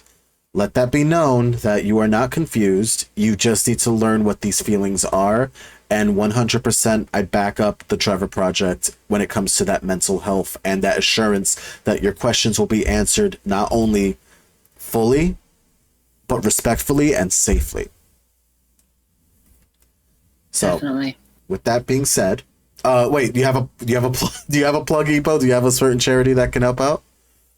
Oh no, I always liked your work with the Trevor Project, but you know, there's a local one in Philadelphia called The Attic. It was more of a youth, you know, organization that helped with queer youth, and sometimes would even take in people who were even kicked out or abandoned from their place. But I mean, it should still be around. I mean, it's been in Philly for a while. I know that. So No worries, I'll find it at some point. there you go. But yes, most definitely. But at the end of the day, I just want to say, like, we want to try and uplift the LGBT because, again, it's a very oppressed community in many which shape or forms. And even then, I hate to say it, and this is my hot take on this, even the LGBT fights itself at some point, and it gets very ugly. And honestly, this is exactly the time that we need to start putting together and making sure that everything is okay. It doesn't matter what differences are within the community. It just means that we support and love each other at the end of the day, because if you needed it as much as anything and you know how much you needed that love and support, why would you try to take that away from someone else who would also need it? Exactly. And honey, that is not a hot take. We are the most intersectional community, like marginalized community. Like it is, there is a lot of infighting. That is not a hot take. Yeah, no, like that. There's that whole LGBT without the T movement going on, which could eat a bag of dicks. Yeah, no, that needs to stop. Like, that needs to stop. Fist fight those people. That is for another Retrograde podcast. Yes. But anyway, like, I'm proud of the fact that now we're getting a lot more games with queer representation, and hopefully the identity and the game itself and the story and morals actually help someone who is questioning. And I have to say I'm thankful for that now, because now I can see even a younger generation now understanding themselves through something as simple as gaming. And, you know, that's very much like, that's one of the sweetest things that I can say that I'm happy to see. And I'm happy to see that more of the younger generation are starting to understand themselves a lot better, especially within that space. Whether you're gay, straight, bi, trans, they are understanding things a lot more, and they're showing a lot more respect towards the community, and also those who are not in the community are supporting the said community. So I think that's very important to see that as well. Ella! All right, so that's the Hito Retro Gaming Retrogade, and 8-bit love to all of y'all. Bye!